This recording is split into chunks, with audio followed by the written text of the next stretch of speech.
to be the birthplace of both the currywurst and the doner kebab. Doner kebab? Is it? See, you guys say that you were the birthplace of the doner kebab. Because in my head, from growing up in Britain, in England, I feel like the doner kebab is ours.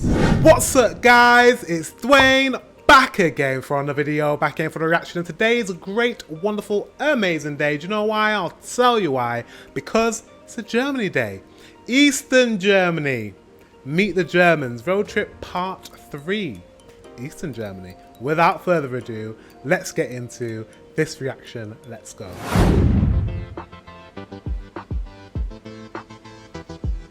Our Meet the Germans road trip continues, and today we're heading east. On the agenda, the city-state of Berlin and the states of Brandenburg, Sachsen, Sachsen-Anhalt and Thüringen. All these... Okay, so I know Berlin. Berlin obviously is very, very famous. I will be visiting Berlin, but I don't know much about the rest of Eastern Germany, so this is going to be interesting. And when I finish all the parts of Germany, I will maybe give you a hint of which part of Germany I am most excited about. We'll see.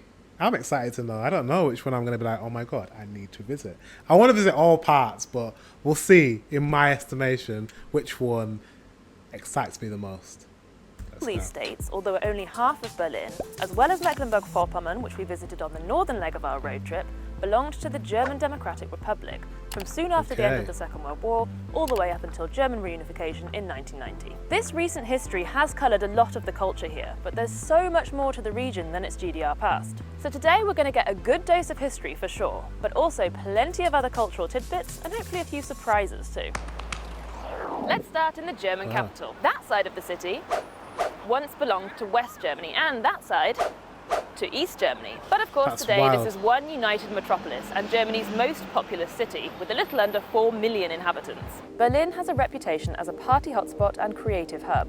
It's extremely multicultural and is home to the political engine of the country. It claims to be the birthplace of both the currywurst and the doner kebab. And don't worry if you're... The currywurst and the doner kebab. Is the doner kebab? Is it... See...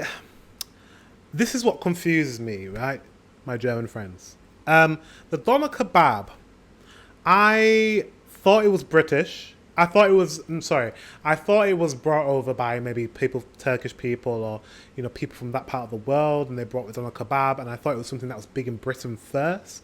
Then I started doing reaction videos on Sweden, and the Swedish say that no, actually, we had the doner kebab before you, Britain. We put it on our pizza and everything. And then now I'm learning about Germany. And you guys say that you were the birthplace of the doner kebab. So I'm a bit confused. I need you guys to help me in the comment section below. Because in my head, from growing up in Britain, in England, I feel like the doner kebab is ours. I feel like it's a staple of when you go out and you go drinking in England, you have a doner kebab. But I'm hearing the Swedes say no, mate, it's ours. And now I'm hearing you, I don't know. Is it you? Is it the Germans? Is it us? Is it the Swedes? Which European nation had doner kebabs first? Let me know in the comment section below. If your beer comes in one of these alarming colours. Berliner Weisse is a local wheat beer that's often drunk mid-Schuss. That's with a shot of raspberry or woodruff syrup. Oh, sweet. It looks sweet. Berlin regularly ranks as one of the least happy German states. Berliners are less... The least happy German states. Why? Let's hear that one more, guy. Berlin regularly ranks as one of the least happy German states. Berliners are less satisfied than other Germans when it comes to their leisure time, family life and household income. The locals here also have a specific personality trait, Berliner Schnauzer, that literally means Berlin Snout. Berliner Schnauze ist frei raus zu sagen, was man denkt. Ja, was soll Berliner Schnauze sein? Das hörst du doch. Das sind Redewendungen, die ein bisschen zugespitzt sind. Eine gewisse Schnoddrigkeit, Frechheit und Witz. Und viele, die von woanders herkommen, verstehen es eigentlich als aggressiv, was aber nicht stimmt. Right. Ooh, okay. So let me know in the comment section if you're from Berlin. And apparently you have a direct way of saying things, maybe. A bit harsh, a bit sharp, a bit arrogant, maybe a little bit. I totally get that.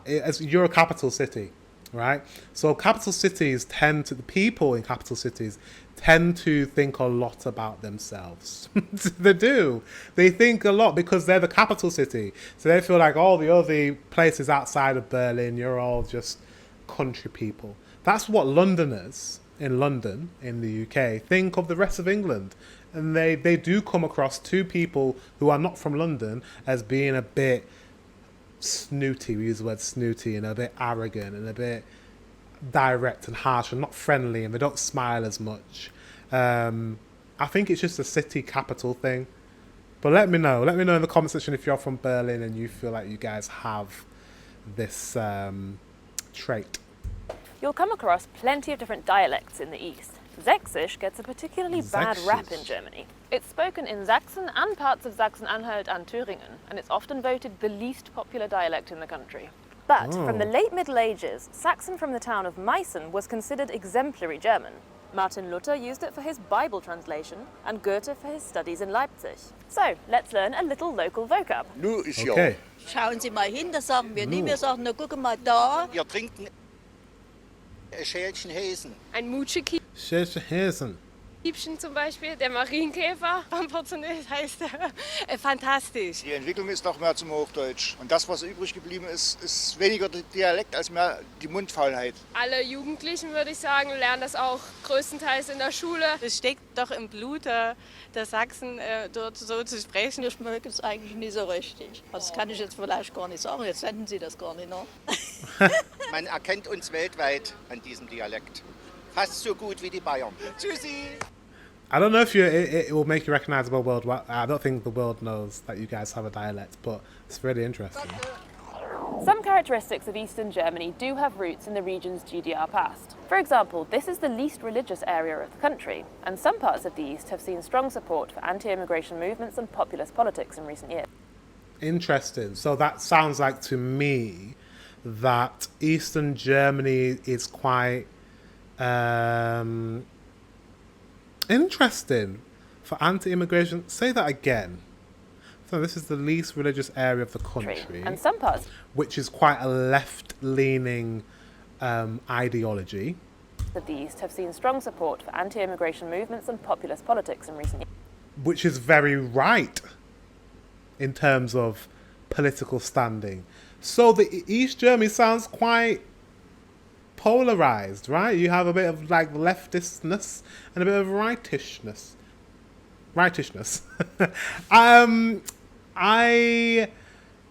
That's interesting. That's interesting. I'm guessing Berlin is the place where it's most left, because capital cities tend to be more left leaning, because people tend to be more progressive.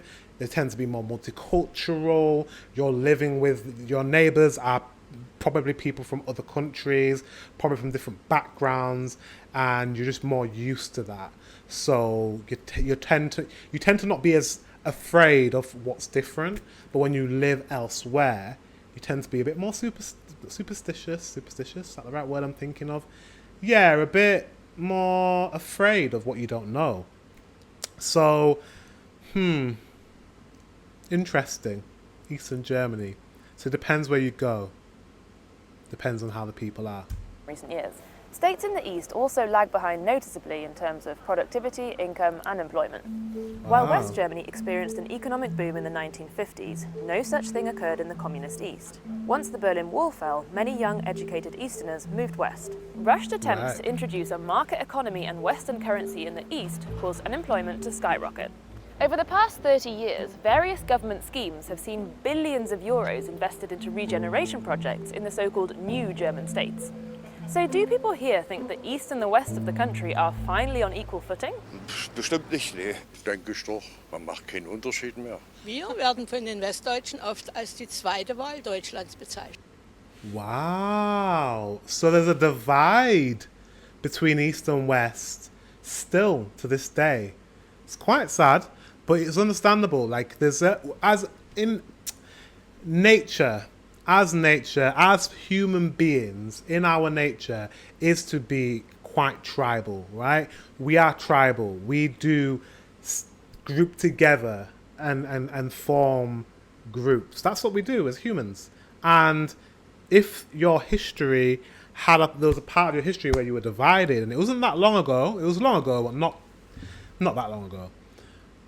It's going to remain. As much as you try to unify, there's always going to be, oh, they're from West Germany, they're like that. Oh, they're from East Germany, they're like that. And they feel like they're not, in East Germany, they feel like they're not on an equal playing field. Sounds a lot like in England with the north of England. We look at the south of England and we think that a lot of the stuff is centralised, and a lot of the money stays down there. It never gets filtered up to the north. So we have worse public transport, worse educational facilities, not as much opportunity in terms of employment. So we look at the south and we look at London in that way. So it sounds like a similar thing with this East and West Germany. East Germany don't feel like they're getting the same kind of support, and they're not on the same playing field. And they also feel like you guys, I'm saying you guys, but the West Germany look down upon Eastern Germany. Interesting. Ich denke, dass es dort auf jeden Fall Nachholbedarf gibt und die Kluft da ist. Also, ne, ob das die Lebenshaltungskosten sind oder auch Kunst und Kultur oder wie auch immer. Nee, haben wir nicht ganz gepackt. Das haben wir leider nicht ganz gepackt. Wobei da sind die Ossis auch ein bisschen dran schuld. Oh. Sie waren ein bisschen sehr einseitig in ihren Einstellungen. Mir ist es eigentlich relativ egal, wer aus dem Westen und aus dem Osten kommt. Ich verurteile da niemanden, von daher ist es eigentlich ganz okay. If we're going to talk history, let's... Young people are different though. You know, young people don't see that type of divide. It's not to... I'm not pointing fingers at older people, but older people remember a different time. Are closer to the time when the wall fell. So, yeah. I'm sure it'll get better though. Do it properly. After World War I, Germany's constitutional monarchy was replaced by a parliamentary democracy. The assembly that created the new constitution met in this theatre here in Weimar, so the city got a name check and the period became known as the Weimar Republic. The new system had its strengths and weaknesses, but certainly the Golden Twenties was seen as a time of cultural and artistic progress. The Republic faltered during the Great Depression and fell completely with the rise of Hitler and the Nazi regime. But Weimar has another claim to fame. It's the home of Bauhaus. In 1919, Walter Gropius founded the Bauhaus art and design movement here in Weimar. This new approach sought to unite function with beauty, fine art with design and industry. There was a focus on crafts like metalwork, cabinet making and weaving to create pieces in the Bauhaus aesthetic. Functional, abstract, austere and fit for mass production. Bauhaus-inspired buildings can still be found all over Germany, and indeed across the world. In fact, architecture nerds will have a field day in Eastern Germany, from distinctive GDR-era buildings to the UNESCO-listed medieval houses of Quedlinburg. I just love your medieval houses. These houses, I just love them. They're just so pretty. Or this colourful Hundertwasser creation. What is that? That is interesting, isn't it? I can't decide whether I like it or not. No, I don't like it. Sorry, I don't like the way it looks. It's interesting. It's interesting. But just all these crooked lines and crooked windows and twisted building. It's interesting in terms of architecture, but it's pretty hideous. I'm sorry to say. Let me know in the comment section if you like the look of this building. It's not very pretty, but it's interesting. In Magdeburg. Brandenburg has some of Germany's most striking palaces, including Sanssouci here in Potsdam, the favourite residence of Frederick the Great. Now that's beautiful. Wow. If Baroque is more your thing, you cannot miss the city of Dresden, whose architectural beauty has earned it the nickname Florence on the Elbe. Much of the city was reduced to rubble under heavy bombing during World War II. The iconic Frauenkirche lay in a state of ruin for nearly 50 years before a huge reconstruction effort finally began in the 1990s and was completed in 2005. The eastern part of Germany also has so much culture to offer, from opera to Ostrock, classical to contemporary, graffiti to Girlywood. That's the nickname of the small eastern town of Görlitz because of its frequent film cameos. Wow. But Eastern Germany already, it just seems like there's so much going on. It seems just so interesting and kind of rustic, isn't it? Like, Eastern Germany's got a grit to it. I'm already seeing that I'm kind of liking. I like that it's kind of rough around the edges. And it's not just Berlin that's rough around the edges. It's like the entirety of Eastern Germany. I don't know. There's something about it I like. Yeah. I don't know. We'll see. Carry on. There are 4 officially recognised ethnic minorities in Germany. The Frisians, the Danes, the German Sinti and Roma, and the Sorbs, a Slavic minority that settled in and around the Lausitz region well over 1,000 years ago. Repeated attempts to Germanize the Sorbian people reached a head under the Nazis, who destroyed Sorbian literature, banned their organizations, and persecuted their people. And yet, the Sorbian languages and customs are still going strong today. Some 60,000 Sorbs currently live in Saxony and Brandenburg. Ja sam Jakub Voča, pochádam z Budyšina, som 26 let młody, a człon serbskiej Menschiny tu we Łużycy. Sorbisch ist ja nicht nur die Sprache, ist wirklich meine Identität. Dazu gehört auch die Kultur, die sorbische Tracht. Wir haben eine eigene Hymne, eine eigene Flagge, eine eigene sorbische Fußballnationalmannschaft zum Beispiel. Und das macht mich unglaublich stolz. Unsere Community. Wow. I didn't know that you have like subgroups, sub-ethnic groups in Eastern Germany. Like, sorry, I am lost for words. I don't know. I feel really disappointed in myself that I just thought Germany was one thing. Do you know what I mean? I just thought Germany was one thing. I didn't really think of Germany as having different ethnic groups, different cultures, different parts of Germany being so different. Because England is not like that. England is not like that. Yes, the United Kingdom, you know, we have Scotland, we have Wales, we have Northern Ireland. But we don't have massive differences in England, within England itself, which is a country. We don't have massive cultural differences in different parts of England. We are small, but yeah, we don't have that. Whereas Germany, you guys have a lot of culture, which is awesome, that you've retained as well. Even through crazy wars and famines and all sorts of stuff that's happened in your history, you've managed to retain your culture, which is incredible. Community sehr konservativ, sehr traditionell, hängt auch sehr damit zusammen, dass wir sehr eng kirchlich verbunden sind, weil man auch unter der deutschen Repression dort nur die Sprache sprechen und leben konnte, singen konnte und anwenden konnte. Also meine Lieblingstradition ist als sorbischer Katholik natürlich das Osterreiten, wo man am Ostersonntag auf dem Pferd sitzend der Nachbargemeinde die frohe Auferstehung Jesu Christi verkündet. Wir sind hier in Brandenburg und in Sachsen sozusagen, liegen wir über die Landesgrenze. Und in beiden Bundesländern gibt es das Sorbengesetz, das nach der Wende eingeführt wurde und wo uns Sorben natürlich mehrere Rechte zugesprochen werden. Unter anderem, dass wir die Nationalität auf Sorbisch ändern können, dass wir das Recht haben, unsere Muttersprache zu pflegen. Wir haben das Recht auf öffentliche zweisprachige Beschilderung, was uns ganz wichtig ist. Wir fordern diese Rechte immer wieder ein und müssen auch manchmal darum kämpfen. Ja. Wow, because they were an oppressed minority group within Germany, especially during World War II, they now have been, they've managed to, that's incredible. Like, literally Hitler tried to stamp them out and get rid of them, but they managed to preserve their culture, their identity, their language. And I'm guessing now their food. That's awesome. That's so awesome. Wow. So, jetzt wird's gegessen. Ja, im besten sorbischen Restaurant, ja genau. Das typischste Gericht wäre die sorbische Hochzeitssuppe. Das ist so eine klare Rinderbrühe. Dazu dann sozusagen sorbisches Hochzeitsessen mit Meerrettichsoße und Rinderfilet. Grüße. Trommeljack. Das gibt es auch jeder sorbischen Hochzeit. Also keine sorbische Hochzeit ohne dieses sorbische Essen. Time to find out what's cooking in the rest of Eastern Germany. There's plenty of culinary influence from neighbouring Poland and the Czech Republic. Oh, and Stollen from Dresden. I don't know what that is, but it's floury and it's delicious. I just know it's delicious. You ever see a picture, right? And it's still, and you look at it and you're like, I can smell that from here. Through the screen. I can smell it. And I know for a fact this is delicious. I don't even know what it is. She hasn't even explained what that is. And I'm already salivating in my mouth. I really am. Let me go back.